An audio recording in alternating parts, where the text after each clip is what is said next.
પ્રણામ કરું છું. જોહાર. આપણે દર વખતે 9 ઓગસ્ટ ઉજવીએ છીએ, હજારોની સંખ્યામાં ભેગા થઈએ છીએ, નાચીએ છીએ, કૂદીએ છીએ, બૂમ બરાડા કરીએ છીએ, પણ આટલી મોટી વસ્તી હોવા છતાં, આટલી એકતા હોવા છતાં જે અત્યાચારો આપણા પર થયા છે એને પણ આપણે નહીં ભૂલવા જોઈએ. જે આદિવાસીઓને બંધારણમાં અધિકારો મળ્યા છે એ અધિકારો ઉપર જ્યારે તરાપ મરાતી હોય તો એ પણ આપણે આજના દિવસે યાદ કરવું જોઈએ. આજના આ કાર્યક્રમમાં નાચી કૂદીને ઘરે જવાનું નથી, પણ આ કાર્યક્રમના સિદ્ધાંત, અહીંના સંદેશો, ઉપદેશો પણ તમારે ઘરે લઈને જવાના છે. મિત્રો, 2 દિવસ પહેલાની ઘટના છે. કેવડિયા ખાતે 2 યુવાનોને, જયેશભાઈ સાનાભાઈ તડવી, સંજયભાઈ ગજેન્દ્રભાઈ તડવી, ઢોરમાર મારવામાં આવે છે. આખી રાત કપડા ઉતારીને બાંધીને ઢોરમાર મારવામાં આવ્યો. અને બીજા દિવસે FIR માં પણ એમના મજૂરોને રજૂ કરવામાં આવ્યા. અને દુઃખ અમને ત્યારે થયું કે પોલીસ અધિકારીઓ એ યુવાનો મરણ થયા છતાંય એવું સ્ટેટમેન્ટ આપ્યું કે આ યુવાનો અહીંયા ચોરી કરવા માટે આવ્યા હતા. શું આદિવાસીઓ ચોર છે? કેવડિયામાં અમારી જમીનો છીનવાયેલી છે, અમારા લોકો વિસ્થાપિત થયા છે, અને દુર્ભાગ્ય અમારું એ છે કે ત્યાં અમને ચોર સાબિત કરવામાં આવે છે. અમે ક્યારે સાખી નથી લેવાના. જે લોકોએ અમને ચોર કીધા છે, આવનાર દિવસમાં એનો જવાબ પણ એ લોકોએ આપવો પડશે, એનો ખુલાસો પણ એ લોકોએ કરવો પડશે. 13 તારીખે 5 દિવસનું બેસણું કેવડિયા ખાતે એ લોકોનું રાખ્યું છે એમના પરિવારોએ. ત્યારે એ લોકોની આપવીતી જોઈને, એ યુવાનોને જે રીતે મારવામાં આવ્યા એ જોઈને ખરેખર એટલી બેરહેમીથી આદિવાસી યુવાનો પર અત્યાચારો થયા છે. ત્યારે આ 13 તારીખે આજના મંચ પરથી તમને આહવાન કરું છું, કેવડિયા વાળા એકલા નથી, એમની સાથે ડેડિયાપાડાના લોકો પણ છે. 13 તારીખે આખું કેવડિયા ભરાઈ જશે. 13 તારીખે આખું કેવડિયા અમે ભરી દઈશું. તૈયાર છો બધા? પોલીસના મિત્રોને પણ કેમ છું, ઘણા પોલીસ અધિકારીઓ આપણા સમાજના છે, એમને પણ હું આજના મંચ પરથી કેમ છું. તે દિવસે કેવડિયા જતા વચ્ચે નાકા આવશે ને તો તમે જાણો ને તમારું કામ જાણે. આદિવાસી સમાજ અંગ્રેજો સામે પણ ઝૂક્યો નથી. આજે ગોરા અંગ્રેજો નહીં, કાળા અંગ્રેજો સામે પણ ઝૂકીશું નહીં. આદિવાસી અમે એટલા માટે ગર્વ અનુભવીએ છીએ, અમે અહીંયા અનાદિકાળથી વસીએ છીએ. અહીંના અમે મૂળ નિવાસી છે, મૂળ માલિકો છે. આજે અમને વનવાસી કહેવામાં આવે છે, વનબંધુ કહેવામાં આવે છે. અમે આદિવાસીઓ છે, હજારો વર્ષોથી વસનારા આદિવાસીઓ છે. અમે જે વખતે આ વિસ્તારોમાં, આ દેશ પર જે વખતે મુગલોનું આક્રમણ થયું, હુણોનું આક્રમણ થયું, ફ્રેન્ચોનું આક્રમણ થયું, પોર્ટુગીઝો આવ્યા, અંગ્રેજો આવ્યા, ત્યારે પણ આદિવાસીઓએ ગુલામી નથી સ્વીકારી. સ્વાયત્ત રાજ્ય તો અમારા રજવાડા હતા. રાજપીપળાનો ઇતિહાસ જોઈ લો. નાંદોદ અમારા નંદ ભીલની નગરી હતી. સાગબારા અમારા કુંવર વસાવાનું રજવાડું હતું. હેલાદાબમાં અમારા રાજા પાંઠા વિનોદેવનું રજવાડું હતું. અમારા રજવાડાઓને એન પ્રકારે હેરાન પરેશાન કરીને ખદેડીને આજે અમને આદિવાસીઓને વિભાજિત કરવામાં આવ્યા છે. તમે રામાયણ વાંચી લેજો.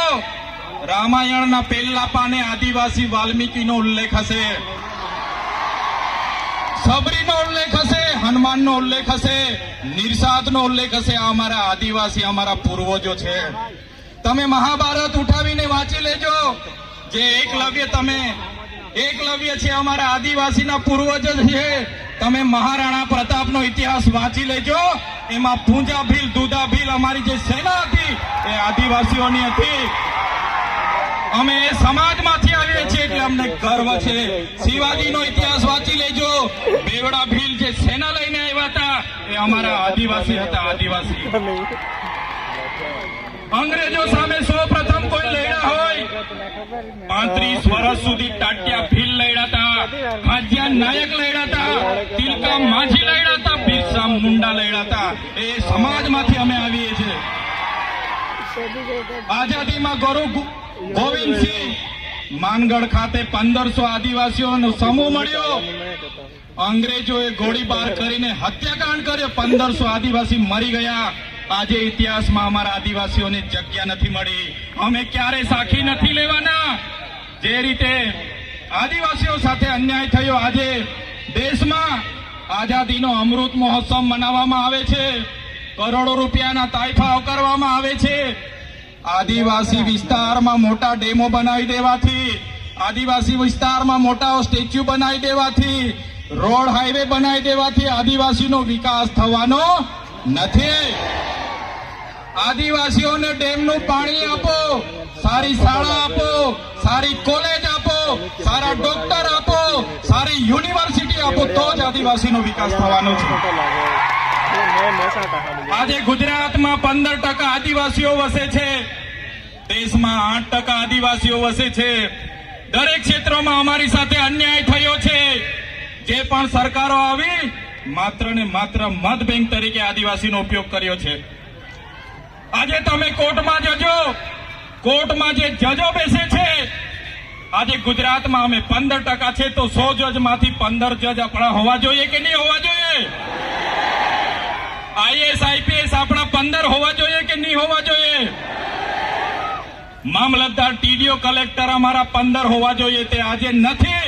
એ હવે આવનાર દિવસોમાં આદિવાસી સમાજે જાગવાનું છે. આટલી મોટી સિટીઓમાં રિયલ એસ્ટેટ બને છે. રિયલ એસ્ટેટના બિલ્ડરો કોણ છે? કેટલા આદિવાસીઓ રિયલ એસ્ટેટના બિલ્ડરો છે? અમારા લોકોને શિક્ષા નથી આપવામાં આવી, નર્મદાનું પાણી નથી આપવામાં આવ્યું, કડાણા ઉકાઈ ડેમનું પાણી નથી આપવામાં આવ્યું. આજે પણ અમારા લોકો મજૂરી માટે શહેરમાં જવા મજબૂર થયા છે. અમે સાકી નથી લેવાના. એટલા માટે જ અમે કહીએ છીએ આજના આ મંચ પરથી, જે રીતે નાગા લોકોનું નાગાલેન્ડ બન્યું, મરાઠાઓનું મહારાષ્ટ્ર બન્યું, ગુજરાતીઓનું ગુજરાત બન્યું, તેલુગુ લોકોનું તેલંગાણા બન્યું, તમિલ લોકોનું તમિલનાડુ બન્યું, એવી જ રીતે અમને ભીલોને અલગ ભીલ પ્રદેશનું 29મું રાજ્ય જોઈએ. જય ભીલ પ્રદેશ! ભીલ પ્રદેશ અમને 29મું રાજ્ય ભીલોને આબાદી આપો. એની રાજધાની અમે કેવડિયા બનાવીને રહીશું. અમારી પાસે પાણી છે, વીજળી છે, કાકરાપાર, નર્મદા. અમારી પાસે લિગ્નાઇટોની ખાણો છે રાજપાટીમાં, આમા ડુંગરમાં યુરેનિયમની ખાણો છે, છોટાઉદેપુરમાં રેતી નીકળે છે, જળ છે, જંગલ છે, જમીનો છે. અલગ રાજ્ય અમને આપી દો, અમે અમારા આદિવાસીઓનો વિકાસ કરી લઈશું. જે અમારો ભીલ પ્રદેશ હતો, દેશ આઝાદ થયા પછી આદિવાસીઓને વિભાજિત કરી દેવામાં આવ્યા છે. 13 જિલ્લાઓને મધ્યપ્રદેશ, 12 જિલ્લાઓને રાજસ્થાનમાં, 14 જિલ્લાઓને ગુજરાતમાં અંબાજીથી ઉમરગામ સુધી, 10 જિલ્લાઓ નંદુરબાર, નાસિક, પાલઘર સુધીના મહારાષ્ટ્રમાં લઈ જવામાં આવ્યા છે. આજે પણ અમારો મહારાષ્ટ્ર, મધ્યપ્રદેશ અને રાજસ્થાન સાથે અમારી સંસ્કૃતિ સાથે છે, પરંપરા હરકી છે, રીત ભાષા હરકી છે. આજે પણ અમારો રોટી બેટીનો વ્યવહાર છે. આજે પણ અમે એમની સાથે સાથે રહીએ છીએ. આજે અમને ભીલ પ્રદેશની માંગ કરીએ છીએ. આજે તમે જોઈ લો, આ ભીલ પ્રદેશનું વિભાજન કરવામાં આવ્યું.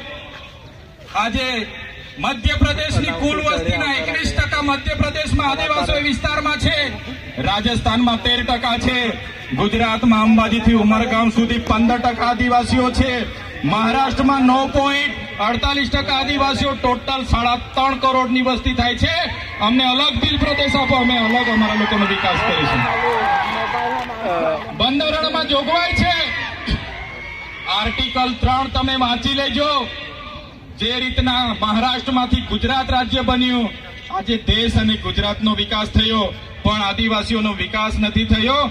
એટલા માટે અમે કહીએ છીએ કે અમેરિકામાં આપણા જેટલી વસ્તી નથી, છતાં પણ 50 રાજ્યો છે, જ્યારે ભારતમાં 28 જ રાજ્ય છે. તો 29મું રાજ્ય બનવું જોઈએ કે નહીં બનવું જોઈએ? બનવું જોઈએ. એની રાજધાની કેવડિયા હશે.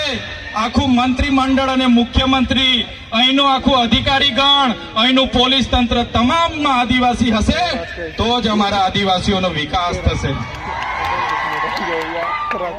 એટલા માટે જેટલા પણ અન્યાય અત્યાચાર થયા છે, ડેડિયાપાડા વાળાને એવું લાગશે, ઝઘડિયા વાળા સાગબારા વાળાને લાગશે કેવડિયા વાળાને મારી નાખે, આપણે શું, પણ નહીં. આજે કેવડિયા વાળાનો વારો છે, કાલે માલસામોટ વાળા પણ તૈયાર રહેજો માર ખાવા માટે. એના પછી દેવ મોગરા વાળા તૈયાર રહેજો, બધાનો વારા પરથી વારો આવવાનો છે. એકલ દોકલ બધાનું કામ લેશે આ લોકો. એટલા માટે કેમ છું, કેવડિયા એકલું નથી, આપણે બધાએ 13 તારીખે કેવડિયા જઈને આપણી એકતા બતાવવાની છે. એમાં કોઈએ પાછી પાની કરવાની નથી. વિકાસની વાતો થાય છે અને આદિવાસીઓ સાથે અન્યાય થયા છે ત્યારે અમે ક્યારેય સાખી નથી લેવાના.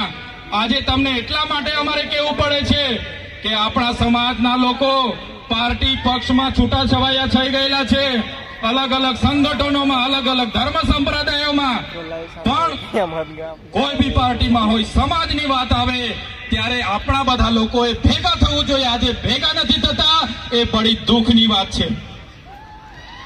દુઃખની વાત છે, આપણે ભેગા નથી થતા. અમે આ જાહેર મંચ પરથી કહીએ છીએ, જે દિવસે આદિવાસીઓના અવાજ બનતા અમારી પાર્ટી અમને રોકશે, એ દિવસે સૌથી પહેલા પાર્ટીના પાટિયા ઉતારીને અમે મૂકી દઈશું. અમારો સમાજ પહેલા, પછી પાર્ટીનો અમે વિચારીશું. આવનાર દિવસોમાં જ્યાં પણ આદિવાસી સાથે અન્યાય થશે, એ મહારાષ્ટ્ર હશે કે મધ્યપ્રદેશ હશે, આ આદિવાસી સમાજ માટે અમે લડી લઈશું. અને અમે એ જ ઉપદેશ આપને આપીએ છીએ. આજે એસસી અને એસટી કોટામાં 7 જજોની ન્યાયપીઠે જે ચુકાદો આપ્યો છે, મિત્રો, આવનાર દિવસોમાં આપણા શિક્ષણની અનામત, આપણી નોકરીની અનામત, આપણી રાજકીય અનામત ખતમ થઈ જવાની છે. યાદ રાખજો, જે જજોએ જજમેન્ટ આપ્યું છે એ ખૂબ ગંભીર બાબત છે. મિત્રો, તમે જાણ્યું હશે, આ વિસ્તારોમાં નકલી કચેરીઓ પકડાય, નકલી અધિકારીઓ પકડાય, નકલી ઘી પકડાય, નકલી ટોલ નાકા પકડાય. પણ હું તો તમને કેમ છું કે નકલી આદિવાસી ધારાસભ્ય પણ આ ગુજરાતમાં છે. આપણા એસટી સર્ટિફિકેટ બનીને ધારાસભ્ય બનેલા છે. નકલી આદિવાસી ધારાસભ્ય પણ ખોટા સર્ટીના આધારે આજે બન્યા છે. ત્યારે આપણે બધાએ લડવું પડશે. એટલા માટે જ વધારે સમય નથી લેતા. અહીંયા આવીને નાચી કૂદીને છૂટા પડવાની વાત છોડો. આપણા બાળકોને ભણાવો, આપણા લોકોને સિંચાઈનું પાણી મળે, સારી સુવિધા મળે, એ માટે લડો. આદિવાસીએ કોઈ પાસે શિક્ષા નથી છીનવી, આદિવાસીઓએ આજ દિન સુધી કોઈની નોકરી નથી છીનવી, આદિવાસીઓએ આજ દિન સુધી કોઈની જમીનો નથી છીનવી. તો આપણું છીનવાય છે ત્યારે તમે કેમ ચૂપ બેસો છો? આદિવાસીઓનું છીનવાય ત્યારે આખો સમાજ ચૂપ બેસે છે, ત્યારે દુઃખ થાય છે. એટલા માટે કોઈ પણ પક્ષ પાર્ટીમાં જે પણ નેતાઓ હોય, વડીલો હોય, યુવાનો હોય, બધા જ લોકોને આજે હું આહવાન કરું છું, પક્ષ પાર્ટી ચૂંટણી આવશે ત્યારે આપણે દેખાઈ જશે. પણ જ્યારે સમાજની વાત આવશે, જ્યારે કેવડિયાની વાત આવશે, બધાએ નીકળી પડવું પડશે. તો જ આ લોકોને આપણી એકતા બતાવી શકીશું. એટલે સમય ઘણો થયો છે, વધારે વિશેષ નથી કહેતા. પણ અમે વિધાનસભામાં, તમે બધાએ મોકલેલા છે, વિધાનસભામાં જઈને અમે બધું જોયું, જાણ્યું. અને આપણા સમાજ સાથે જ્યારે પણ કંઈ થાય છે, મા બહેનો રાતે ફોન કરે, સવારે ફોન કરે અને કહે છે કે અમારી સાથે આપવીતી થઈ છે, ત્યારે મને દુઃખ થાય છે કે આટલી બધી યુવા શક્તિ છે. આદિવાસી યુવાનો રાતે 11 વાગ્યાથી નાચશે, 5 વાગ્યા સુધી આદિવાસી યુવાન થાકશે નહીં. આદિવાસી યુવાન અહીંથી પગપાળા લઈને નીકળશે, 15 દિવસ પાવાગઢ ને ભાગવલ જશે. આદિવાસી યુવાન થાકવાનો નથી. પણ આદિવાસી યુવાનને હું વિનંતી કરું છું, તમારી જે શક્તિ છે, તમારો પાવર છે, એ નાચવા કૂદવામાં, પગપાળા જવામાં કે લડાઈ ઝઘડા અંદર કરવામાં નહીં વેફડશો. તમારી શક્તિનો ઉપયોગ આવનારા દિવસોમાં સમાજને ન્યાય આપવા માટે કરો. હું તમને વચન આપું છું, અમે આગેવાની લેવા માટે તૈયાર છે. અમને તમારો સાથ જોઈએ છે, તમારો સહકાર જોઈએ છે, સાથ જોઈએ છે. જે રીતના આપણા પૂર્વજોએ અંગ્રેજો સામે નમતું નથી ઝૂક્યું, એ આદિવાસી સમાજમાંથી અમે આવીએ છીએ. ટાટિયામાં બિરસા મુંડા રાજા પાંઠાનું ખૂન અમારા શરીરમાં છે. અમે ક્યારે કોઈના બાપથી ડરવાના નથી.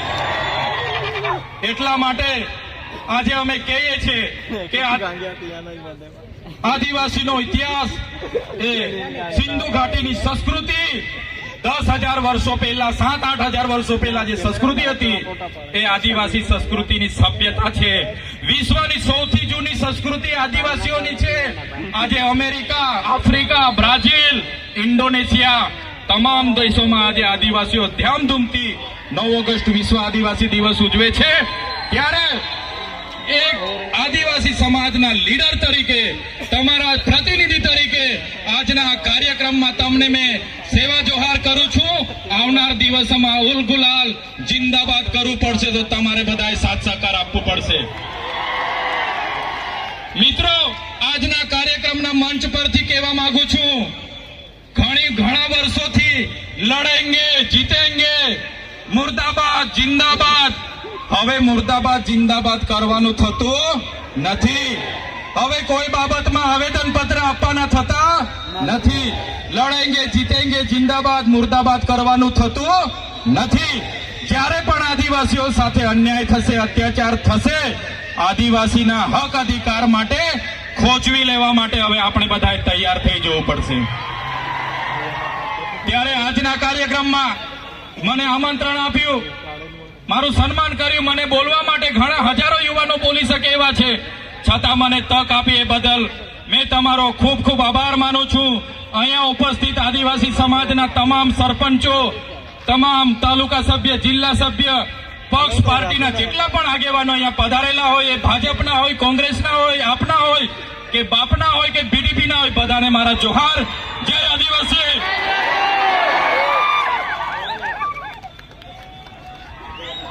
Bye.